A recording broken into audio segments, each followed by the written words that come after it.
ਫਤਿਹ TV ਵੇਖਣ ਵਾਲੇ ਸਾਰੇ ਹੀ ਦਰਸ਼ਕਾਂ ਦਾ ਸਵਾਗਤ ਹੈ ਜੀ। ਅੱਜ ਅਸੀਂ ਤੁਹਾਡੇ ਰੂਬਰੂ ਕਰਨ ਜਾ ਰਹੇ ਹਾਂ ਆਪਣਾ ਨਵਾਂ ਪ੍ਰੋਗਰਾਮ ਹਰ ਮੈਦਾਨ ਫਤਿਹ। ਇਸ ਪ੍ਰੋਗਰਾਮ ਦੇ ਰਾਹੀਂ ਅਸੀਂ ਤੁਹਾਡੇ ਨਾਲ ਰੂਬਰੂ ਕਰਾਵਾਂਗੇ ਉਹਨਾਂ ਸ਼ਖਸੀਅਤਾਂ ਨੂੰ ਜਿਨ੍ਹਾਂ ਨੇ ਸਿੱਖੀ ਪਰੰਪਰਾਵਾਂ ਨੂੰ ਨਿਭਾਉਂਦਿਆਂ ਹੋਇਆਂ ਗੁਰੂ ਗੋਬਿੰਦ ਸਿੰਘ ਸਾਹਿਬ ਸੱਚੇ ਪਾਤਸ਼ਾਹ ਜੀ ਦਾ ਦਿੱਤਾ ਹੋਇਆ ਨਾਅਰਾ ਹਰ ਮੈਦਾਨ ਫਤਿਹ ਨੂੰ ਅਮਲੀ ਰੂਪ ਦੇ ਵਿੱਚ ਦੁਨੀਆ ਦੇ ਵੱਖ-ਵੱਖ ਖੇਤਰਾਂ ਦੇ ਵਿੱਚ ਸੱਚਮੁੱਚ ਫਤਿਹ ਹਾਸਲ ਕਰਕੇ ਤੇ ਦਸਤਾਰ ਦੀ ਸ਼ਾਨ ਨੂੰ ਸਮੁੱਚੇ ਸੰਸਾਰ ਵਿੱਚ ਇੱਕ ਬਹੁਤ ਵੱਡਾ ਰੁਤਬਾ ਬਖਸ਼ਿਆ। ਇਸੇ ਲੜੀ ਦੇ ਤਹਿਤ ਅੱਜ ਸਾਡੇ ਰੂਬਰੂ ਹਨ ਮੇਰੇ ਅਤਿ ਸਤਿਕਾਰਯੋਗ ਵੀਰ ਜੀ ਰਣਜੋਤ ਸਿੰਘ ਜੀ। ਵੀਰ ਜੀ ਰਣਜੋਤ ਸਿੰਘ ਜੀ ਹੋਰਾਂ ਦਾ ਸਵਾਗਤ ਹੈ ਜੀ ਹਰ ਮੈਦਾਨ ਫਤਿਹ ਦੇ ਵਿੱਚ। ਵੀਰ ਜੀ ਵਾਹਿਗੁਰੂ ਜੀ ਕਾ ਖਾਲਸਾ ਵਾਹਿਗੁਰੂ ਜੀ ਕੀ ਫਤਿਹ। ਵੀਰ ਜੀ ਇਹ ਹਰ ਮੈਦਾਨ ਫਤਿਹ ਪ੍ਰੋਗਰਾਮ ਅਸੀਂ ਖਾਸ ਕਰਕੇ ਆਪਣੇ ਸਿੱਖ ਨੌਜਵਾਨਾਂ ਲਈ ਜਿਹੜਾ ਹੈ ਇਹ ਕਰ ਰਹੇ ਹਾਂ ਕਿ ਅਸੀਂ ਅੱਜ ਦੀ ਜਵਾਨੀ ਨੂੰ ਇਹ ਸੇਧ ਦੇ ਸਕੀਏ ਕਿ ਸਿੱਖੀ ਦੀਆਂ ਕਦਰਾਂ ਕੀਮਤਾਂ ਨੂੰ ਨਿਭਾਉਂਦਿਆਂ ਹੋਇਆਂ ਵੀ ਖਾਲਸਾਈ ਪਰੰਪਰਾਵਾਂ ਦੇ ਉੱਤੇ ਪਹਿਰਾ ਦਿੰਦਿਆਂ ਹੋਇਆਂ ਵੀ ਅਸੀਂ ਅੱਜ ਦੇ 21ਵੀਂ ਸਦੀ ਦੇ ਯੁੱਗ ਵਿੱਚ ਦੁਨੀਆ ਦਾ ਹਰ ਇੱਕ ਮੁਕਾਮ ਜਿਹੜਾ ਉਹ ਹਾਸਲ ਕਰ ਸਕਦੇ ਹਾਂ।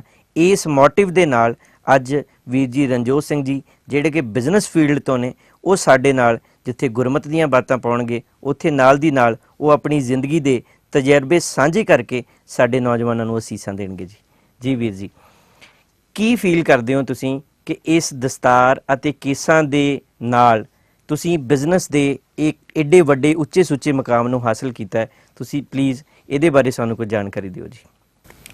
ਦਸਤਾਰ ਸਾਡੀ ਸਿੱਖ ਆਇਡੈਂਟੀਟੀ ਦੀ ਪਹਿਚਾਨ ਹੈ ਜੀ ਔਰ ਦੁਨੀਆ ਭਰ ਵਿੱਚ ਜਿੱਥੇ ਵੀ ਅਸੀਂ ਦਸਤਾਰ ਸਜਾ ਕੇ ਜਾਂਦੇ ਹਾਂ ਜੀ ਤੇ ਇਹਨੂੰ ਬੜੀ ਮਾਣ ਔਰ ਇੱਜ਼ਤ ਮਿਲਦੀ ਹੈ। ਸਾਨੂੰ ਦੱਸਣਾ ਨਹੀਂ ਪੈਂਦਾ ਵੀ ਅਸੀਂ ਕਿਸ ਕੌਮ ਨੂੰ ਬਿਲੋਂਗ ਕਰਦੇ ਹਾਂ, ਕਿ ਅਸੀਂ ਕਿਸ ਧਰਮ ਨੂੰ ਬਿਲੋਂਗ ਕਰਦੇ ਜੀ ਬਿਲਕੁਲ। ਸੋ ਸਾਡੀ ਇੱਕ ਯੂਨੀਕ ਆਇਡੈਂਟੀਟੀ ਹੈ ਜਿਹੜੀ ਸਾਡੇ 10ਵੇਂ ਪਾਤਸ਼ਾਹ ਗੁਰੂ ਗੋਬਿੰਦ ਸਿੰਘ ਮਹਾਰਾਜ ਨੇ ਸਾਨੂੰ ਬਖਸ਼ੀ ਹੈ ਜੀ ਔਰ ਖਾਲਸੇ ਨੂੰ ਇੱਕ ਯੂਨੀਕ ਆਇਡੈਂਟੀਟੀ ਦੇ ਕੇ ਇੱਕ 1.25 ਲੱਖ ਚੋਂ ਇੱਕ ਖੜਾ ਦਿਖਦਾ ਹੈ ਤੇ ਮੈਨੂੰ ਦੇਸ਼ਾਂ ਵਿਦੇਸ਼ਾਂ 'ਚ ਜਾਣ ਦਾ ਮੌਕਾ ਮਿਲਿਆ ਜੀ ਔਰ ਮੇਰਾ ਖਾਸ ਕਰ ਸਾਡਾ ਬਿਜ਼ਨਸ ਵੀ ਵੈਸਟਰਨ ਕੰਟਰੀਜ਼ ਨਾਲ ਜ਼ਿਆਦਾ ਹੈ ਓਕੇ ਜੀ ਤੇ ਜਿੱਥੇ ਮੈਨੂੰ ਇਹ ਮਾਣ ਹੈ ਕਿ ਉੱਥੇ ਮੇਰੀ ਸਿੱਖ ਆਇਡੈਂਟੀਟੀ ਨੇ ਮੇਰੀ ਪਹਿਚਾਣ ਬਣਾਈ ਹੈ ਜੀ ਔਰ ਉਹਦੇ ਵਿੱਚ ਸਾਡੇ ਦੇਸ਼ ਔਰ ਧਰਮ ਦੀ ਇੱਜ਼ਤ ਹਰ ਜਗ੍ਹਾ ਕਿਉਂਕਿ ਇਹ ਆਇਡੈਂਟੀਟੀ ਜਿਹੜੀ ਯੂਨੀਕ ਹੋਣ ਕਰਕੇ ਇੱਕ ਆਪਣੀ ਪਹਿਚਾਣ ਰੱਖਦੀ ਹੈ ਜੀ ਵੀਰ ਜੀ GS ਆਟੋ ਤੁਹਾਡਾ ਜਿਹੜਾ ਬ੍ਰਾਂਡ ਨੇਮ ਹੈ ਤੁਸੀਂ ਇਹਦੇ ਬਾਰੇ ਥੋੜਾ ਜਿਹਾ ਸਾਨੂੰ ਚਾਨਣਾ ਪਾਓ ਜੀ ਕਿ ਇਹਦਾ ਪਿਛੋਕੜ ਜਿਹੜਾ ਹੈ ਉਹ ਮਤਲਬ ਲੁਧਿਆਣੇ ਤੋਂ ਸ਼ੁਰੂ ਕੀਤਾ ਤਾਂ ਮਤਲਬ ਕੀ ਚੀਜ਼ਾਂ ਇਸ ਦੇ ਸਫ਼ਰ ਵਿੱਚ ਤੁਹਾਡੇ ਸਾਹਮਣੇ ਆਈਆਂ ਜੀ। ਸਾਡਾ ਪਰਿਵਾਰ ਪਿਛੋਕੜ ਸਾਡਾ ਲੁਧਿਆਣੇ ਦਾ ਹੀ ਹੈ ਜੀ ਤੇ GS ਜਿਹੜਾ ਗਰੁੱਪ ਹੈ ਉਹ ਸਾਡੇ ਬਾਬਾ ਜੀ ਸਾਡੇ ਦਾਦਾ ਜੀ ਨੇ ਬਾਬਾ ਗੁਰਮੁਖ ਸਿੰਘ ਜੀ ਨੇ ਸ਼ੁਰੂ ਕੀਤਾ ਸੀ। ਠੀਕ ਹੈ ਜੀ ਤੇ ਸਾਨੂੰ 1938 ਤੋਂ ਅਸੀਂ ਲੁਧਿਆਣੇ ਕਾਰੋਬਾਰ ਇੱਥੇ ਕਰ ਰਹੇ ਹਾਂ ਜੀ ਤੇ ਸਾਡੀ ਇਹ ਤੀਸਰੀ ਪੀੜ੍ਹੀ ਹੈ ਜਿਹੜੀ ਇਸ ਕਾਰੋਬਾਰ ਵਿੱਚ ਹੈ ਔਰ ਇੱਕ ਕਿਰਤੀ ਵਜੋਂ ਸਾਡੇ ਬਜ਼ੁਰਗਾਂ ਨੇ ਕੰਮ ਸ਼ੁਰੂ ਕੀਤਾ ਔਰ ਪੰਜਾਬ ਔਰ ਦੇਸ਼ ਦੀ ਆਰਥਿਕ ਜਿਹੜੀ ਸਥਿਤੀ ਜੋ ਅਸੀਂ ਆਜ਼ਾਦੀ ਤੋਂ ਬਾਅਦ ਜਦੋਂ ਇੰਡਸਟਰੀਅਲਾਈਜੇਸ਼ਨ ਹੋਈ ਉਹਦੇ ਵਿੱਚ ਖਾਸ ਕਰ ਰਾਮਗੜੀਆ ਕੌਮ ਔਰ ਲੁਧਿਆਣੇ ਵਿੱਚ ਜਿਹੜੇ ਕਾਰੋਬਾਰ ਸ਼ੁਰੂ ਹੋਏ ਔਰ ਕਾਰਖਾਨੇ ਲੱਗਣੇ ਸ਼ੁਰੂ ਹੋਏ ਉਸ ਦੌਰ ਵਿੱਚ ਸਾਡੇ ਪਰਿਵਾਰ ਵੱਲੋਂ ਵੀ ਆਟੋ ਪਾਰਟ ਸਨਅਤ ਵਿੱਚ ਆਪਣਾ ਮੁਕਾਮ ਹਾਸਲ ਕੀਤਾ ਗਿਆ ਜੀ ਤੇ ਅਸੀਂ ਤੀਸਰੀ ਪੀੜ੍ਹੀ ਵਿੱਚ ਆ ਕੇ ਇਸ ਨੂੰ ਹੋਰ ਉੱਚੀਆਂ ਹੋਰ ਪ੍ਰੋਡਕਟਸ ਐਡ ਕਰਕੇ ਹੋਰ ਨਵੀਂ ਤਕਨੀਕ ਲਿਆ ਕੇ ਇੱਕ ਹੋਰ ਕਾਰੋਬਾਰ ਨੂੰ ਵਧਾਉਣ ਦੇ ਯਤਨ ਕੀਤੇ ਨੇ ਔਰ ਤਾਂ ਕਿ ਦੇਸ਼ਾਂ ਵਿਦੇਸ਼ਾਂ ਵਿੱਚ ਜਿੱਥੇ ਅਸੀਂ ਆਪਣੇ ਫੈਕਟਰੀ ਦਾ ਨਾਂ ਰੋਸ਼ਨ ਕਰ ਰਹੇ ਹਾਂ ਉੱਥੇ ਆਪਣੇ ਦੇਸ਼ ਦਾ ਧਰਮ ਦਾ ਤੇ ਪੰਜਾਬ ਦਾ ਨਾਂ ਰੋਸ਼ਨ ਹੋ ਰਿਹਾ। ਇਹ ਸਭ ਉਸ ਪ੍ਰਭੂ ਦੀ ਕਿਰਪਾ ਹੈ ਜੀ। ਵੀਰ ਜੀ ਜਿਵੇਂ ਤੁਸੀਂ ਗੱਲ ਕੀਤੀ ਹੈ ਕਿਰਤ ਦੀ, ਧੰਨ ਗੁਰੂ ਨਾਨਕ ਸਾਹਿਬ ਸੱਚੇ ਪਾਤਸ਼ਾਹ ਜੀ ਨੇ ਜਿਹੜੇ 3 ਸਿੱਖੀ ਦੇ ਮੁੱਢਲੇ ਅਸੂਲ ਬਖਸ਼ਿਸ਼ ਕੀਤੇ ਨੇ ਸਾਡੀ ਝੋਲੀ ਪਾਏ ਨੇ ਉਹਨਾਂ ਦੇ ਵਿੱਚੋਂ ਸਭ ਤੋਂ ਸਰਵੋਤਮ ਸੀਗਾ ਕਿਰਤ ਕਿ ਹਰ ਸਿੱਖ ਨੇ ਆਪਣੇ ਹੱਥੀਂ 10 ਦੀ ਜਿਹੜੀ ਉਹ ਕਿਰਤ ਕਮਾਈ ਕਰਨੀ ਹੈ। ਪਰ ਤੁਹਾਨੂੰ ਨਹੀਂ ਲੱਗਦਾ ਕਿ ਅੱਜ ਦੇ ਯੁੱਗ ਵਿੱਚ ਜਿਨ੍ਹਾਂ ਲੋਕਾਂ ਨੇ ਗੁਰਸਿੱਖੀ ਦੀਆਂ ਪਰੰਪਰਾਵਾਂ ਨੂੰ ਅੱਗੇ ਲੈ ਕੇ ਜਾਣਾ ਸੀ ਉਹ ਥੋੜੇ ਜਿਹੇ ਕਿਰਤ ਤੋਂ ਦੂਰ ਚਲੇ ਗਏ ਨੇ? ਐਕਚੁਅਲੀ ਮੇਰਾ ਖਿਆਲ ਗੁਰੂ ਸਾਹਿਬ ਦੀ ਜਿਹੜੀ ਫਿਲਾਸਫੀ ਹੈ ਜਿੱਥੇ ਉਹਨਾਂ ਨੇ ਸਾਨੂੰ ਫਿਲਾਸਫੀ ਦਿੱਤੀ ਜੀ ਉੱਥੇ ਉਹਨਾਂ ਨੇ ਆਪਣਾ ਨਿੱਜੀ ਜੀਵਨ ਵਿੱਚ ਵੀ ਕਿਰਤ ਕਰਕੇ ਸਭ ਤੋਂ ਵੱਡੀ ਗੱਲ ਬਿਲਕੁਲ ਦਿੱਤਾ। ਗੁਰੂ ਨਾਨਕ ਸਾਹਿਬ ਨੇ ਖੁਦ ਹੱਥੀਂ ਖੇਤੀ ਕੀਤੀ ਹੈ, ਖੇਤੀਬਾੜੀ ਕੀਤੀ ਜੀ, ਔਰ ਵਣਜ ਵੀ ਕਰਦੇ ਰਹੇ ਜੀ। ਤੇ ਜਿਹੜੀ ਕਿਰਤ ਹੈ ਇਹ ਸਾਨੂੰ, ਕਿਉਂਕਿ ਸਾਡੇ ਸਿੱਖੀ ਦੀ ਮੁੱਢਲਾ ਅਸੂਲ ਹੈ ਕਿ ਅਸੀਂ ਗ੍ਰਸਥ ਧਰਮ ਵਿੱਚ ਰਹਿ ਕੇ ਉਸ ਪਰਮਾਤਮਾ ਦਾ ਨਾਮ ਜਪਣਾ ਬਿਲਕੁਲ। ਔਰ 3 ਮੁੱਖ ਸਿਧਾਂਤ ਹੈ ਜਿਹਦੇ ਚ ਸਭ ਤੋਂ ਜਿਹੜਾ ਉੱਪਰਲਾ ਸਿਧਾਂਤ ਹੈ ਉਹ ਕਿਰਤ ਹੈ ਜੀ। ਕਿਰਤ ਕਰਨੀ ਹੈ, ਨਾਮ ਜਪਣਾ ਤੇ ਬਾਅਦ ਚ ਵੰਡ ਕੇ ਛਕਣਾ। ਤੇ ਜਿਹੜੀ ਕਿਰਤ ਹੈ ਉਹ ਸੱਚੀ ਔਰ ਸੁੱਚੀ ਹੋਣੀ ਚਾਹੀਦੀ ਹੈ। ਸਭ ਤੋਂ ਮੋਰ ਇੰਪੋਰਟੈਂਟ ਥਿੰਗ ਹੈ ਜੀ। ਬਿਲਕੁਲ ਇਹ ਜ਼ਰੂਰ ਹੈ ਕਿ ਅੱਜ ਦੇ ਮਾਹੌਲ ਵਿੱਚ ਸੱਚੀ ਔਰ ਸੁੱਚੀ ਕਿਰਤ ਕਰਨ ਵਿੱਚ ਬਹੁਤ ਮੁਸ਼ਕਲਾਂ ਨੇ ਜੀ ਜੀ ਬਿਲਕੁਲ। ਪਰ ਜੇ ਅਸੀਂ ਸੱਚੀ ਔਰ ਸੁੱਚੀ ਕਿਰਤ ਕਰਦੇ ਹਾਂ ਤਾਂ ਉਹਦੇ ਵਿੱਚ ਜਿੱਥੇ ਸਾਨੂੰ ਮਾਨਸਿਕ ਸੰਤੁਸ਼ਟੀ ਮਿਲਦੀ ਹੈ ਬਿਲਕੁਲ, ਤੇ ਉੱਥੇ ਸਾਡਾ ਇੱਕ ਨਾਮ ਵੀ ਇੱਕ ਅੱਛੇ ਬਿਜ਼ਨਸਮੈਨ ਦੇ ਤੌਰ ਤੇ ਬਣਦਾ ਹੈ ਜੀ ਜੀ। ਕਿਉਂਕਿ ਕਾਲਾ ਧਨ ਕਮਾਉਣਾ ਜਾਂ ਕੋਈ ਹੋਰ ਤਰੀਕੇ ਨਾਲ ਪੈਸੇ ਕਮਾਉਣੇ ਉਹਦੀ ਇੱਜ਼ਤ ਨਹੀਂ ਹੁੰਦੀ ਜੀ ਬਿਲਕੁਲ। ਤੇ ਜੇ ਬੰਦੇ ਨੇ ਇੱਜ਼ਤ ਵੀ ਕਮਾਉਣੀ ਹੈ, ਮਾਣ ਵੀ ਕਮਾਉਣਾ, ਤਾਂ ਸੱਚੀ ਸੁੱਚੀ ਕਿਰਤ ਗੁਰੂ ਨਾਨਕ ਸਾਹਿਬ ਵਾਲੀ ਕਰਕੇ ਹੀ ਨਾਮ ਪੈਦਾ ਕੀਤਾ ਗਿਆ। ਕਿਉਂਕਿ ਜਿਵੇਂ ਤੁਸੀਂ ਗੱਲ ਦੱਸ ਰਹੇ ਸੀਗੇ ਕਿ ਸਾਡਾ ਨਿਆਰਾਪਨ, ਜਿੱਥੇ ਸਾਡਾ ਨਿਆਰਾਪਨ ਸਾਨੂੰ ਵੱਖਰੀ ਆਇਡੈਂਟੀਟੀ ਬਖਸ਼ਦਾ, ਉੱਥੇ ਦੁਨੀਆ ਦੇ ਵੱਖ-ਵੱਖ ਖੇਤਰਾਂ ਦੇ ਵਿੱਚ ਇਹ ਵੀ ਚੀਜ਼ਾਂ ਮੈਟਰ ਕਰਦੀਆਂ ਨੇ ਕਿ ਅਗਰ ਅਸੀਂ ਕੋਈ ਚੰਗਾ ਕੰਮ ਕਰਦੇ ਹਾਂ, ਐਜ਼ ਅ ਸਿੱਖ ਹੁੰਦਿਆਂ ਹੋਇਆਂ ਕੋਈ ਚੰਗਾ ਕੰਮ ਕਰਦੇ ਹਾਂ ਤੇ ਉਹਦੇ ਵਿੱਚ ਸਾਡੀ ਕੌਮ ਨੂੰ ਮਾਣ ਮਿਲਦਾ। ਤੇ ਅਗਰ ਬਾਈ ਮਿਸਟੇਕਨ ਜਾਂ ਕਿਸੇ ਵੀ ਢੰਗ ਨਾਲ ਅਸੀਂ ਕੋਈ ਗਲਤ ਕੰਮ ਕਰਦੇ ਹਾਂ ਤੇ ਪੂਰੀ ਦੀ ਪੂਰੀ ਕੌਮ ਨੂੰ ਉਸ ਗੱਲ ਦੀ ਨਮੋਸ਼ੀ ਜਿਹੜੀ ਉਹ ਝੱਲਣੀ ਪੈਂਦੀ ਹੈ। ਬਿਲਕੁਲ ਜੀ, ਇਹ ਤੁਹਾਡੀ ਗੱਲ ਦਰੁਸਤ ਹੈ। ਕਿਉਂਕਿ ਮੈਂ ਅਕਸਰ ਦੇਸ਼ਾਂ ਵਿਦੇਸ਼ਾਂ 'ਚ ਜਾਂਦਾ ਰਹਿਣਾ ਜੀ, ਔਰ ਬਹੁਤ ਸਾਰੇ ਟ੍ਰੇਡ ਸ਼ੋਜ਼ ਅਟੈਂਡ ਕਰਦੇ ਆ, ਐਗਜ਼ੀਬਿਸ਼ਨਸ ਤੇ ਜਾਂਦੇ ਆ ਜਿੱਥੇ ਵੈਸਟਰਨ ਕੰਟਰੀਆਂ ਦੇ ਜਿਹੜੇ ਗੋਰੇ ਜਾਂ ਹੋਰ ਕੰਟਰੀਆਂ ਦੇ ਬੰਦਿਆਂ ਨੂੰ ਮਿਲਦੇ ਆ ਜੀ। ਪਰ ਸਿੱਖਾਂ ਦੀ ਜਿਹੜੀ ਇੱਕ ਪਹਿਚਾਨ ਬਣੀ ਹੋਈ ਹੈ ਜੀ, ਸ਼ਾਇਦ ਮੈਂ ਇਹ ਵੀ ਕਹਿਣਾ ਕਿ ਡਾਕਟਰ ਮਨਮੋਹਨ ਸਿੰਘ ਦੇ ਪ੍ਰਾਈਮ ਮਿਨਿਸਟਰ ਹੋਣ ਕਰਕੇ ਵੀ ਬਹੁਤ ਵੱਡਾ ਰੋਲ ਰਿਹਾ ਕਿ ਲੋਕੀ ਦਸਤਾਰ ਪ੍ਰਤੀ ਜਾਗਰੂਕ ਹੋਏ। ਪਰ ਉਹਦੇ ਬਾਵਜੂਦ ਵੀ ਇੱਕ ਸਿੱਖ ਨੂੰ ਬੜਾ ਅੱਛਾ ਇਨਸਾਨ ਮੰਨਿਆ ਜਾਂਦਾ ਹੈ ਬਿਲਕੁਲ। ਔਰ ਇਸ ਕਰਕੇ ਇੱਕ ਜਿੱਥੇ ਸਿੱਖ ਨੂੰ ਮਾਣ ਹੈ ਉੱਥੇ ਇਹਦੀ ਜ਼ਿੰਮੇਵਾਰੀ ਵੀ ਵੱਧ ਜਾਂਦੀ ਹੈ ਕਿ ਉਸਨੇ ਆਪਣੀ ਪੱਗ ਦੀ ਲਾਜ ਰੱਖਣੀ ਹੈ। ਕਿਉਂਕਿ ਦੇਖੋ ਜੀ, ਪੂਰੀ ਦੁਨੀਆ ਦੀਆਂ ਕੌਮਾਂ ਦੇ ਵਿੱਚੋਂ ਸਾਨੂੰ ਸਰਦਾਰ ਕਿਹਾ ਜਾਂਦਾ ਹੈ, ਤੇ ਜਿੱਥੇ ਸਰਦਾਰੀ ਸਾਡਾ ਮਾਣ ਹੈ ਉੱਥੇ ਨਾਲ ਦੀ ਨਾਲ ਸਰਦਾਰ ਦੀਆਂ ਆਗੂ ਹੋਣ ਦੇ ਨਾਤੇ ਕੁਝ ਜ਼ਿੰਮੇਵਾਰੀਆਂ ਵੀ ਨੇ, ਤੇ ਮੈਨੂੰ ਲੱਗਦਾ ਕਿ ਸਾਨੂੰ ਉਹ ਜ਼ਿੰਮੇਵਾਰੀਆਂ ਪ੍ਰਤੀ ਵੀ ਜਾਗਰੂਕ ਹੋਣਾ ਚਾਹੀਦਾ ਜੀ। ਬਾਕੀ ਜੇ ਅਸੀਂ ਕਿਤੇ ਵੀ ਜਾਂਦੇ ਹਾਂ ਜੀ, ਉੱਥੇ ਅਸੀਂ ਆਪਣੀ ਆਇਡੈਂਟੀਟੀ ਲੂਜ਼ ਨਾ ਕਰੀਏ ਬਿਲਕੁਲ ਬਿਲਕੁਲ। ਕਿਉਂਕਿ ਜਿਹੜੀ ਸਾਡੀ ਆਇਡੈਂਟੀਟੀ ਹੈ ਉਹੀ ਸਾਡੀ ਇੱਕ ਗੌਰਵ ਹੈ ਜੀ ਜੀ। ਤੇ ਜੇ ਅਸੀਂ ਆਪਣੀ ਆਇਡੈਂਟੀਟੀ ਖੋ ਜਾਂਦੇ ਹਾਂ ਤਾਂ ਫਿਰ ਅਸੀਂ ਰਲ ਮਿਲ ਜਾਂਦੇ ਹਾਂ। ਫਿਰ ਜੀ ਇਹਦੇ ਨਾਲ ਹੀ ਰਲਦਾ ਮਿਲਦਾ ਹੀ ਸਵਾਲ ਹੈ ਜੀ ਕਿ ਤੁਸੀਂ ਬਿਜ਼ਨਸ ਦੇ ਵਿੱਚ ਦੁਨੀਆ ਦੇ ਵੱਖ-ਵੱਖ ਕੋਨਿਆਂ ਦੇ ਵਿੱਚ ਜਾਂਦੇ ਹੋ, ਜਿਵੇਂ ਕਿ ਤੁਸੀਂ ਦੱਸਿਆ, ਤੇ ਇੱਕ ਚੰਗਾ ਮੁਕਾਮ ਹੀ ਹਾਸਲ ਕੀਤਾ। ਕੀ ਕਦੀ ਇੰਝ ਲੱਗਾ ਕਿ ਜੇ ਮੇਰੀ ਇਹ ਆਇਡੈਂਟੀਟੀ ਨਾ ਹੁੰਦੀ ਤੇ ਸ਼ਾਇਦ ਮੈਂ ਕੁਝ ਹੋਰ ਵੀ ਅਚੀਵ ਕਰ ਸਕਦਾ ਸੀ? ਨਹੀਂ, ਮੈਨੂੰ ਕਦੇ ਆਪਣੀ ਆਇਡੈਂਟੀਟੀ ਨਾਲ ਕੋਈ ਪ੍ਰੋਬਲਮ ਨਹੀਂ ਹੋਈ ਜੀ। ਇਸ ਆਇਡੈਂਟੀਟੀ ਨਾਲ ਮੈਨੂੰ ਪਹਿਚਾਨ ਮਿਲੀ ਹੈ ਜੀ। ਔਰ ਮੈਂ ਇੱਥੇ ਕਹਿਣਾ ਚਾਹੁੰਦਾ ਕਿ ਡੈਟਰੋਇਟ ਦੇ ਵਿੱਚ ਇੱਕ ਬਹੁਤ ਵੱਡੀ ਵਿਸ਼ਵ ਪੱਧਰ ਦੀ ਆਟੋਮੋਟਿਵ ਦੀ ਕਾਨਫਰੰਸ ਹੋਈ ਸੀ ਜੀ ਜੀ, ਜਿਹਦੇ ਚ ਮੈਂ ਇਕੱਲਾ ਹੀ ਪੱਗਧਾਰੀ ਸਰਦਾਰ ਸੀ। Wow, good. ਔਰ ਮੇਰੀ ਪਹਿਚਾਨ ਬਣੀ, ਔਰ ਉੱਥੇ ਉਹਨਾਂ ਨੇ ਮੈਨੂੰ ਪੁੱਛਿਆ, ਫਿਰ ਮੈਂ ਸਟੇਜ ਤੇ ਖੜ ਕੇ ਉਹਨਾਂ ਨੂੰ ਦੱਸਿਆ ਕਿ ਸਾਡੇ ਧਰਮ ਦੀ ਨਵੀਨਤਾ ਕੀ ਹੈ, ਸਾਡੇ ਧਰਮ ਦੀਆਂ ਖੂਬੀਆਂ ਕੀ ਨੇ, ਤੇ ਦਸਤਾਰ ਦੀ ਮਹੱਤਤਾ ਕੀ ਹੈ, ਕਿ ਸਾਨੂੰ ਕਿਸ ਤਰ੍ਹਾਂ ਸਰਦਾਰੀ ਮਿਲੀ ਹੈ।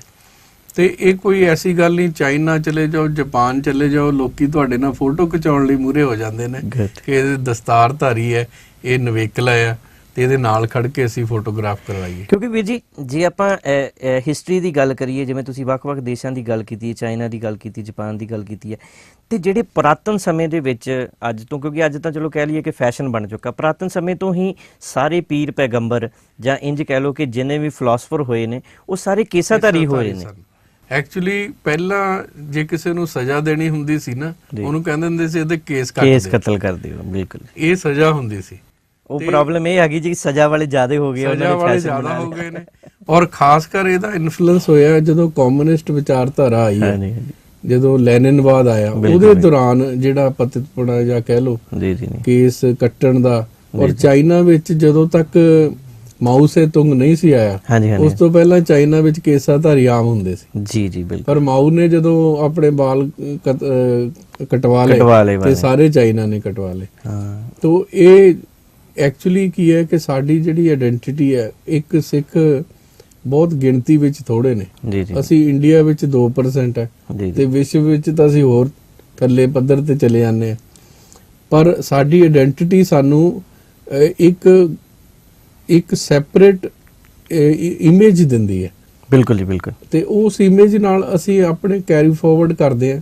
ਪਰ ਬਿਜ਼ਨਸ ਕਰਨ ਵਿੱਚ ਜਾਂ ਗੋਰਿਆਂ ਨਾਲ ਕੰਮ ਕਰਨ ਵਿੱਚ, ਕਿਸੇ ਵੀ ਬਾਹਰਲੀ ਕੰਪਨੀ ਨਾਲ ਕੰਮ ਕਰਨ ਵਿੱਚ ਸਾਨੂੰ ਆਪਣੀ ਆਇਡੈਂਟੀਟੀ ਨਾਲ ਕੋਈ ਪ੍ਰੋਬਲਮ ਨਹੀਂ ਆਈ ਜੀ। ਬਿਲਕੁਲ, ਗੁਰੂ ਬਖਸ਼ਿਸ਼ ਕਰੇ ਜੀ।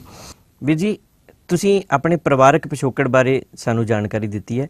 ਕਿਰਪਾ ਕਰਕੇ ਥੋੜ੍ਹਾ ਜਿਹਾ ਸਾਨੂੰ ਬਿਜ਼ਨਸ ਦੇ ਬਾਰੇ ਦੱਸੋ ਵੀ ਕਿਵੇਂ ਤੁਸੀਂ ਜਦੋਂ ਤੁਸੀਂ ਹੈਂਡਓਵਰ ਕੀਤਾ ਕੰਪਨੀ ਨੂੰ, ਉਸ ਤੋਂ ਬਾਅਦ ਤੁਹਾਡਾ ਸਫ਼ਰ ਜਿਹੜਾ ਹੈ ਉਹ ਬਿਜ਼ਨਸ ਦੇ ਫੀਲਡ ਵਿੱਚ ਤੁਹਾਡੀ ਕੰਪਨੀ ਦੇ ਥਰੂ ਕਿੱਦਾਂ ਦਾ ਰਿਹਾ? ਕੰਪਨੀ ਕਿਹੜੇ ਜਿਹੜੇ ਆ ਵਿਸ਼ਿਆਂ ਦੇ ਵਿੱਚ ਜਿਹੜੇ ਆ ਉਹ ਇਹ ਕਾਰੋਬਾਰ ਕਰਦੀ ਹੈ ਜੀ? ਸਾਡਾ ਜਿਹੜਾ ਆਟੋ ਪਾਰਟਸ ਦਾ ਬਿਜ਼ਨਸ ਹੈ ਉਹ, ਜਿਵੇਂ ਮੈਂ ਪਹਿਲਾਂ ਦੱਸਿਆ, ਸਾਡੇ ਬਜ਼ੁਰਗਾਂ ਵੱਲੋਂ ਸ਼ੁਰੂ ਹੋਇਆ ਜੀ। ਜਿਸ ਵਿੱਚ ਮੇਰੇ ਪਿਤਾ ਜੀ ਗਿਆਨੀ ਭਗਤ ਸਿੰਘ ਜੀ, ਸਰ ਜਗਤ ਸਿੰਘ ਤੇ ਉਹਨਾਂ ਦੇ ਭਰਾਵਾਂ ਨੇ ਮਿਲ ਕੇ GS ਆਟੋ ਇੰਟਰਨੈਸ਼ਨਲ ਨਾਂ ਦੀ ਫਰਮ ਇੱਥੇ ਖੜੀ ਕੀਤੀ, ਜਿਸ ਵਿੱਚ ਅੱਜ ਵੀ ਲਗਭਗ 1500 ਦੇ ਕਰੀਬ ਵਰਕਰ ਕੰਮ ਕਰ ਰਹੇ ਨੇ। ਤੇ ਜਦੋਂ ਮੈਂ ਬਿਜ਼ਨਸ 'ਚ ਆਇਆ, ਮੇਰੀ ਬੈਕਗ੍ਰਾਉਂਡ ਮਕੈਨੀਕਲ ਇੰਜੀਨੀਅਰਿੰਗ ਹੈ। ਮੈਂ GNE Guru Nanak engineering college ਤੋਂ ਪਾਸ ਆਊਟ ਹੈ। ਤੇ ਇੰਜੀਨੀਅਰਿੰਗ ਤੋਂ ਬਾਅਦ ਜਦੋਂ ਮੈਂ ਬਿਜ਼ਨਸ 'ਚ ਆਇਆ ਤੇ ਅਸੀਂ ਇੱਕ ਨਵਾਂ ਪ੍ਰੋਜੈਕਟ ਲਗਾਇਆ ਸੀ ਆਟੋਮੋਟਿਵ ਰੇਡੀਏਟਰ ਬਣਾਉਣ ਦਾ।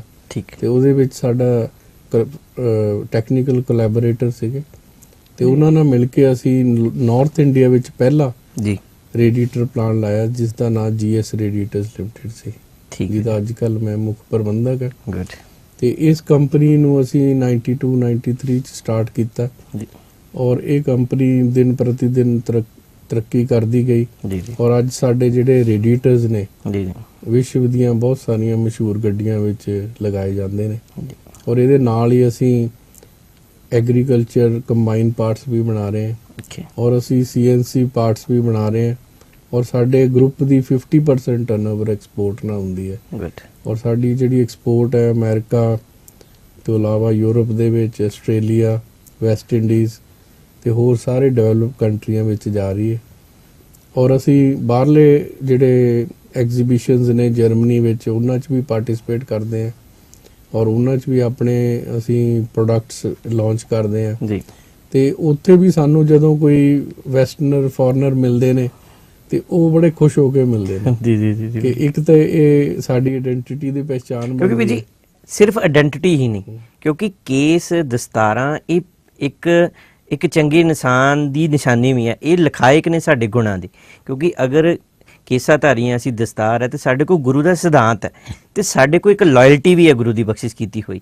ਉਹ ਵੀ ਚੀਜ਼ ਤੁਹਾਨੂੰ ਲੱਗਦਾ ਹੈ ਕਿ ਸਾਨੂੰ ਜਿਹੜੀ ਉਹ ਬਾਕੀਆਂ ਨਾਲੋਂ ਕਈ ਵਾਰੀ ਡਿਫਰ ਕਰਦੀ ਹੈ ਜਾਂ ਦੂਜਿਆਂ ਪ੍ਰਤੀ ਸਾਡਾ ਨਜ਼ਰੀਆ ਜਿਹੜਾ ਉਹ ਵਧੀਆ ਬਣਾਉਂਦੀ ਹੈ? ਇੱਥੇ ਮੈਂ ਤੁਹਾਨੂੰ ਪੁਰਾਣਾ ਇੰਸਟੈਂਸ ਦੱਸਦਾ ਜੀ ਕਿ ਜਦੋਂ ਅਸੀਂ ਪਹਿਲਾਂ ਐਕਸਪੋਰਟ ਸਟਾਰਟ ਕੀਤੀ ਜੀ ਤੇ ਉਦੋਂ ਇੰਡੀਅਨ ਕੰਪਨੀਆਂ ਜਿਹੜੀਆਂ ਨੇ ਉਹਨਾਂ ਦੀ ਇਮੇਜ ਬੜੀ ਵਧੀਆ ਨਹੀਂ ਸੀ ਹੁੰਦੀ।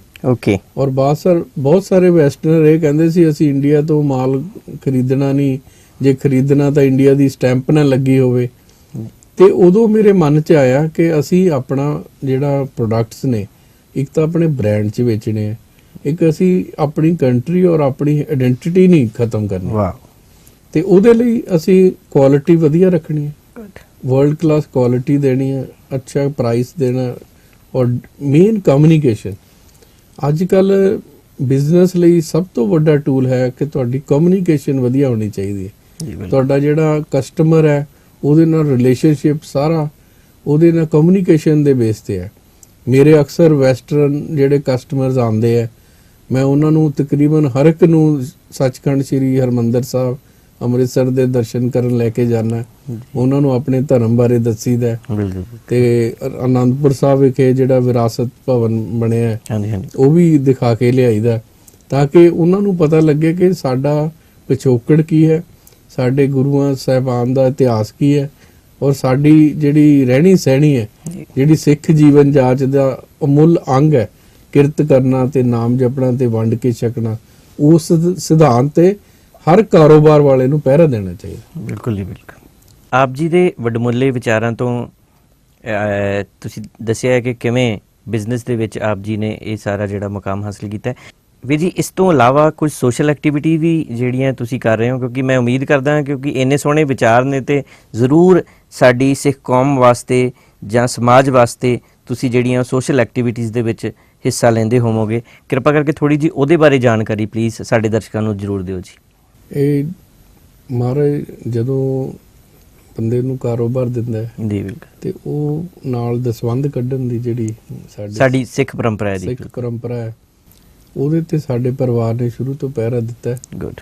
ਔਰ ਜਿਵੇਂ ਜਿਵੇਂ ਮਹਾਰਾਜ ਨੇ ਬਖਸ਼ਿਸ਼ ਕੀਤੀ, ਕਾਰੋਬਾਰ ਵਧੇ ਔਰ ਫੈਕਟਰੀਆਂ ਲੱਗੀਆਂ, ਤੇ ਨਾਲ ਹੀ ਪਰਿਵਾਰ ਵੱਲੋਂ ਕੋਈ ਨਾ ਕੋਈ ਸਮਾਜਿਕ ਜਾਂ ਧਾਰਮਿਕ ਕਾਰਜਕ੍ਰਮ ਚੱਲਦੇ ਰਹੇ ਨੇ ਜੀ।